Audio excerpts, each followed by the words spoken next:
Hello friends, welcome to my channel learn time repeat. आज हम doubt solve करने लगे हैं डेप्रिसिएशन का। अगर आपको भी कोई डाउट होता है तो आप मेरे यूट्यूब चैनल पे या मेरे फेसबुक पेज पर आप पोस्ट कर सकते हैं अपने डाउट्स को। सो इस क्वेश्चन में उन्होंने कहा है x limited purchase a plant on 1 April 2022 for ₹2,10,000। It purchase another plant on 1st October 2022 costing ₹1,40,000 and another on 1st July 2023 costing ₹70,000. On January, so this is on January 2024, the plant purchased on 1st April 2022 become obsolete and sold for ₹21,000. Show plant account charging 10% depreciation by a fixed installment method for 3 years. Accounts are closed on 31st December every year. So इस question को 1 by 1 solve करेंगे। So ये 31st दिसंबर को close हो रहा है, ठीक है। और हमने पहला एसेट परचेज किया है 2022 में 1 अप्रैल को। सो यहाँ पे हमने एसेट परचेज करा है। तो जब हम एसेट्स को परचेज करते हैं तो हम डालते हैं मशीनरी, हमारा प्लांट आया, ठीक है ना। तो plant account debited to bank, हमारा यहाँ पर अमाउंट आ जाएगा बैंक अकाउंट। सो मैं इसको नेम दे रही हूँ क्योंकि काफ़ी सारी मशीनरी है, तो इसको मैं M1 दे रही हूँ, मशीनरी 1। तो ये मैंने परचेज़ किया, ये आया मेरा 2,10,000 का, तो मैंने यहाँ पर ये लिख दिया। फिर उन्होंने एक और परचेज़ करा है अनदर प्लांट ऑन 1 अक्टूबर 2022 और हमारा साल ख़त्म होना है 31 दिसंबर, मतलब ये भी इसी साल का पार्ट है। तो यहाँ पर मैं 1 अक्टूबर का भी ऐसे जो हमने परचेज़ करा है, प्लांट परचेज़ करा है, वो लूँगी। Plant account debited to bank account, again मेरी एंट्री आ जाएगी, ठीक है। अब जो मेरा अमाउंट आएगा दैट इज़ 1,40,000, ठीक है। यहाँ तक आपको क्लियर हो गया। फिर उसके बाद उसने कहा एक अनदर मशीनरी परचेज करी है 1 जुलाई 23, तो वो इस साल को बिलोंग नहीं करता है, तो पहले हम इस साल को क्लोज करेंगे, वो नेक्स्ट ईयर के लिए है, फिर हम उसको वहाँ पे डालेंगे। सो हमारा जो साल है वो ख़त्म होना है 2022 में ही ऑन 31 दिसंबर। 21 दिसंबर को ये फिनिश होना है। तो सबसे पहले हम क्या इसकी लगाएंगे, बाय डेप्रिसिएशन, ठीक है। तो पहले मशीन, इसको नाम दे रही हूँ मशीन 2, ठीक है। सो पहले मशीन 1 की डेप्रिसिएशन लगाएंगे, फिर मशीन 2 की डेप्रिसिएशन। सो मशीन 1 की डेप्रिसिएशन आ जाएगी आपके पास, हमारा 2,10,000 ये है, 2,10,000 डेप्रिसिएशन लगानी है 10%, ठीक है। तो ये 10% लगनी है डेप्रिसिएशन, तो दिस इज़ डायरेक्टली, हम इसको तो डायरेक्टली लगा रहे हैं, ठीक है। हमारा साल 1 अप्रैल, शुरू तो ये होना चाहिए था हमारा, sorry I want to correct it, कि हमारा 1 जनवरी को स्टार्ट होना चाहिए था क्योंकि 31 दिसंबर क्लोजिंग है, बट हमने मशीनरी अप्रैल में परचेज़ करी है। तो अगर हमने मशीनरी ही अप्रैल में करी है तो हमारे पास अप्रैल, मई, जून, जुलाई, अगस्त, सितंबर, अक्टूबर, नवंबर, दिसंबर, सिर्फ 9 मंथ्स के लिए हमारे पास मशीनरी रही है, तो इसके ऊपर हम 9/12 लगाएंगे, ठीक है। तो इसकी मैं कैलकुलेशन करूँगी। सो मुझे बहुत लोगों ने कहा है कि आप उस पर क्यों नहीं, आप कैलकुलेटर पे करते हो, हमें कैलकुलेशन ऐसे करके शो नहीं करते हो। तो मेरा मकसद मेन आपके डाउट्स को क्लियर करना होता है कि आपको क्लियर हो जाए। कैलकुलेशन तो आई होप आप कर सकते हो, बट फिर भी मैं कुछ क्वेश्चंस की कोशिश करती हूँ कि आपको जो कैलकुलेशन है वो शो कर सकूँ।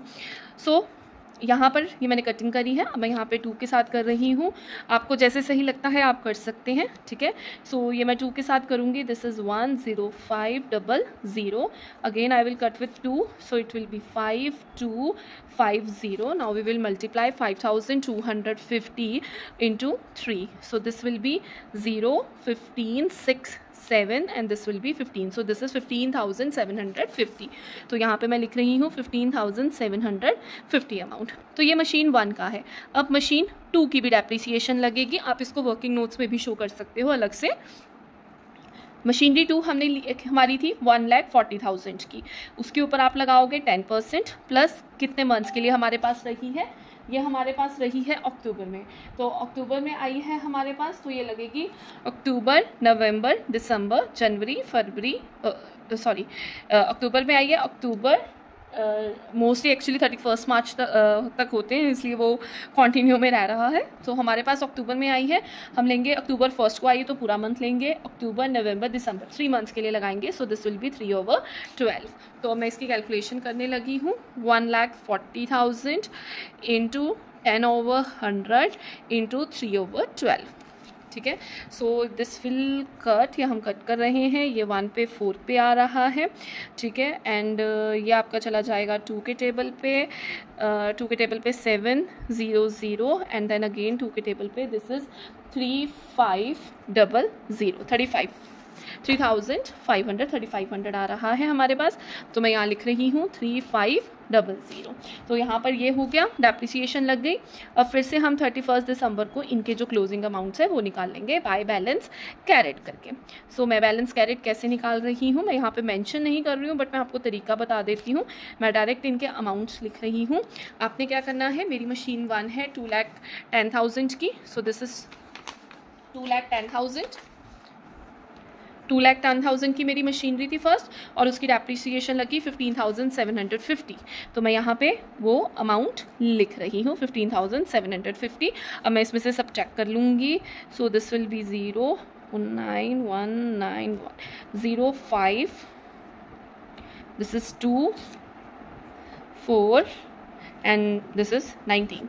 तो ये हमारे पास आ जाएगा 1,94,250। सो 1,94,250। सो जो नेक्स्ट अमाउंट है वो भी सेम ऐसे ही निकालेंगे। हमारा 1,40,000 का ये अमाउंट है, इसमें से हम 3,500 माइनस कर रही हूँ। 1,40,000 उसमें से हम माइनस कर रहे हैं 3,500 को। सो उसको माइनस करते हैं, ये हमारे पास 3 हो जाएगा। This is 9,1, this is 5,6,3,1। So here you will write 1,36,500। Now आप इनकी टोटलिंग करेंगे। सो मेरी जो टोटलिंग है वो आ रही है 0,0,0,053, 3,50,000। तो यहाँ पे दोनों का टोटल आप लिख दोगे 3,50,000। आई होप फर्स्ट ईयर आपको क्लियर है। अब हम नेक्स्ट ईयर पे जा रहे हैं। सो नेक्स्ट ईयर में अब हमने क्या करना है, नेक्स्ट ईयर में उसने कहा है हमें कि पहले तो हम दोनों के बैलेंसेस को फॉरवर्ड लिख देते हैं, कैरी फॉरवर्ड कर देते हैं, यहाँ पे लाकर रख देते हैं। 2023 ईयर शुरू हो गया है और अब हम 1 जनवरी से ही लेंगे, क्योंकि ये हमारा 31 दिसंबर है। तो वो 1 जनवरी से लेकर 31 दिसंबर तक चलेगा, ठीक है। ओके, सो हमारे जो अमाउंट हैं वो आए थे टू बैलेंस ब्रॉट डाउन। सो हमारे जो बैलेंस है मशीन 1 का एंड मशीन 2 का, मैं डायरेक्टली यहाँ पे लिख रही हूँ क्योंकि इससे थोड़ी सी कैलकुलेशन में आपको आसानी हो जाएगी। आप इकट्ठा भी लिख सकते हैं, आप अलग अलग भी लिख सकते हैं, वो आपकी चॉइस है। सो मैं आपको एक्सप्लेन करने के लिए ऐसे करके लिख रही हूँ। आप टोटल अंदर लिखकर टोटल करके बाहर भी लिख सकते हैं। सो ये मेरा बैलेंस ब्रॉट डाउन आ गया। अब मैं क्या करूँगी, अब इस साल की जो न्यू मशीनरी है पहले उसको डालते हैं। सो उसने कहा है क्वेश्चन में यहाँ पे हमें अनदर मशीनरी हमने परचेज़ करी है ऑन 1 जुलाई 2023। सो ये मेरा 23 है, तो मेरा इसी साल में ये बिलोंग कर रहा है। सो 1 जुलाई को उसने ये परचेज़ करी है, तो हम लिखेंगे टू बैंक अकाउंट, और वो हमारी जो है मशीनरी दैट इज़ 70,000। तो हम यहाँ पे 70,000 की अपनी मशीनरी लिख देंगे। और अगला ऑन जनवरी 2023 इज़ गिवन। सो ये जो है वो नेक्स्ट ईयर को बिलोंग करता है। तो यहाँ पर सिर्फ हम इसी के साथ चलेंगे, उसको हम अभी इग्नोर कर देंगे, हम नेक्स्ट में उसको देखेंगे। तो इसमें हमने क्या करना है, सबसे पहले अब हमारा और कुछ नहीं है तो हम क्या करेंगे, यहाँ पे 2023 लिखकर 31 दिसंबर को अपने साल को क्लोज करने के लिए सबसे पहले बाय डेप्रिसिएशन यहाँ पर लगा देंगे। सो डेप्रिसिएशन मशीन 1 की आप कोशिश करना कि अमाउंट अंदर ही लिखो, बाहर मत लिखो, ठीक है। ये इसको मैंने नेम मशीन 3 लिख रही हूँ। सो मशीन 3 तीनों की डेप्रिसिएशन यहाँ पर आ जाएगी अब, ठीक है। तो उसने कहा था ये फिक्स्ड मेथड पे करनी है। तो पहली मशीनरी की वैल्यू 2,10,000 थी, अब वो पूरी लगेगी 10%, तो आपकी वो बन जाएगी 21,000। तो यहाँ पे 21,000 उसकी डेप्रिसिएशन पूरी। मशीनरी 2 की वैल्यू थी 1,40,000, अब वो पूरे साल हमारे पास रही है, तो उसकी 14,000 डेप्रिसिएशन जो है वो पूरी लगेगी। अब जो मशीनरी 3 है वो हमने जुलाई में परचेज करी है, तो इसके ऊपर एडजस्टमेंट हो जाएगी 70,000 इंटू 10 और नंबर ऑफ मंथ्स, हमारे नंबर ऑफ मंथ्स जुलाई से हैं, जुलाई, अगस्त, सितंबर, अक्टूबर, नवंबर, दिसंबर, तो 6 मंथ के लिए रही है हमारे पास, तो हम 6/12 लगा देंगे। तो अगेन अब हम इसको कैलकुलेट करेंगे। So this is 70,000 into 10/100 into 6/12, तो इसको कट करके हमारे पास 7000 आ जाएगा, ये 1/2 आ जाएगा। अगेन जो हमारी है वो आ जाएगी 3500, तो यहाँ पे डेप्रिसिएशन तीसरे की आ जाएगी 3500। आई होप यहाँ तक आपको क्लियर है।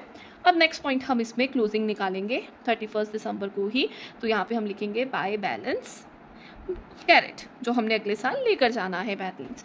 आप अलग अलग माइनस करके ही लिखें, तो मैं माइनस करके ही लिख रही हूँ। मशीन 1 की, मशीन 2 एंड मशीन 3, अभी तीनों मशीन्स हमारे पास हैं। तो जो ये अमाउंट है इसमें से आप 21,000 को माइनस करेंगे। सो जब मैं इसको माइनस करूँगी तो मेरे पास आ रहा है 173,250। ओके, तो ये मेरा अमाउंट आ रहा है, दैट इज़ 1,73,250 अमाउंट। फिर उसके बाद नेक्स्ट हम करेंगे मशीन 2 की माइनस करेंगे, ये वाले अमाउंट से हम ये वाला अमाउंट माइनस करेंगे। तो इनमें से करूँगी 1,36,500 minus 14,000, you will get 122,500, that is 1,22,500। और जो मशीनरी 3 है दैट इज 70,000, 70,000 में से 3,500 माइनस करेंगे तो directly we know that it is 66,500। So ये हमारे अमाउंट आ गए। सो हम इसका टोटल यहाँ पे लिख देंगे और हमारा टोटल आ रहा है दिस इज 400,750, 400,750। अब यहाँ पर हमारा 2 ईयर्स कंप्लीट हो गए। अब हम 3rd ईयर पे आ गए हैं।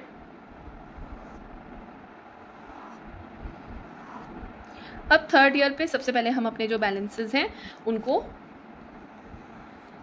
ब्रॉट डाउन लाएंगे, उनको यहाँ पे लेकर आएंगे इस साल के। ये साल हमारा शुरू हो रहा है अब 2024। तो सबसे पहले हम इधर बैलेंसेस लिखेंगे अपने, हमारा बैलेंस आएगा यहाँ पे 2 बैलेंस ब्रॉट डाउन। ये सारे बैलेंसेस आ जाएंगे हमारे पास 173,250 मशीन 1 का है ये, फिर मशीन 2 का लेंगे, मशीन 2 एंड देन मशीन 3, तो ये आ जाएगा 1,22,500 और ये आ जाएगा 66,500। तो ये सबके बैलेंस आ गए। अब इस साल में क्या हुआ है, उन्होंने कहा है ये सारे आए हैं आपके 1 जनवरी को, हमेशा हम लिखेंगे साल के फर्स्ट डे में सॉरी। फिर उसके बाद उसने कहा है कि on January 2024 a plan purchase on 1 अप्रैल 2022 वो ख़राब हो गया और उसको बेच दिया हमने 21,000 का। तो यहाँ तो वो नहीं आएगा, तो सबसे पहले उसकी एडजस्टमेंट यहाँ की करेंगे हम। तो हम सबसे पहले जितने का सेल किया है वो यहाँ डालेंगे। यहाँ पे आप लिखो 2024 1 जनवरी को, ठीक है। तो आप यहाँ पे लिखोगे बाय बैंक, ठीक है, जो आपने सेल किया है, ठीक है। तो सेल आपने किया है 21,000 का, आप वो यहाँ पे मेंशन कर देंगे, ठीक है। फिर हम लिखेंगे अपना जितना भी लॉस हुआ है। अच्छा, इस वाले केस में डेप्रिसिएशन इस मशीनरी की नहीं आएगी क्योंकि हमने 1st डे ईयर के बेच दिया है, तो मतलब इस साल की कोई भी डेप्रिसिएशन नहीं आएगी। हमें नुकसान हुआ है, क्योंकि हमारी वैल्यू इतनी ज़्यादा थी, उसको बेचा सिर्फ हमने 21,000 का है। तो हम क्या करेंगे अब इसमें से जो हमारा 73,250 है उसमें से माइनस करेंगे 21,000 को। तो इस 21,000 को माइनस करूँगी 052,251। सो ये मेरे पास अमाउंट आ जाएगा, दैट इज़ 1,52,200। सो 1,52,250 का मुझे क्या हुआ है, लॉस हुआ है, क्योंकि मेरी इतनी वैल्यू थी और मैंने सारी इतने की उसको बेची है। उसके बाद उसने कहा है कि और कुछ भी परचेज नहीं किया, तो हम क्या करेंगे, हम 31 दिसंबर को इसकी जो है डेप्रिसिएशन डालेंगे। बाय डेप्रिसिएशन जो सेल कर दिया उसकी डेप्रिसिएशन नहीं डलेगी, सिर्फ मशीनरी 2 एंड मशीनरी 3 की डेप्रिसिएशन डलेगी। तो यहाँ पे मशीनरी 2 की depreciation will be same, that is 14,000, वो डालेंगे यहाँ पर, ठीक है। और जो मशीनरी 3 है अब उसकी डेप्रिसिएशन भी क्या डलेगी, 70,000 उसकी वैल्यू थी, उसके ऊपर 10% 7,000 उसकी डेप्रिसिएशन बनेगी।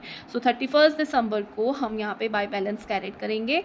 बाय बैलेंस कैरेट तो मेरे दोनों मशीनरी के अमाउंट आएंगे, मशीन 2 एंड मशीन 3 के। तो हमने क्या करना है, ये वाले अमाउंट से ये वाला अमाउंट माइनस कर देना है। तो जब मैं करूँगी माइनस तो मेरा ये आ रहा है 1,22,500 में से माइनस करूँगी मैं 14,000 को।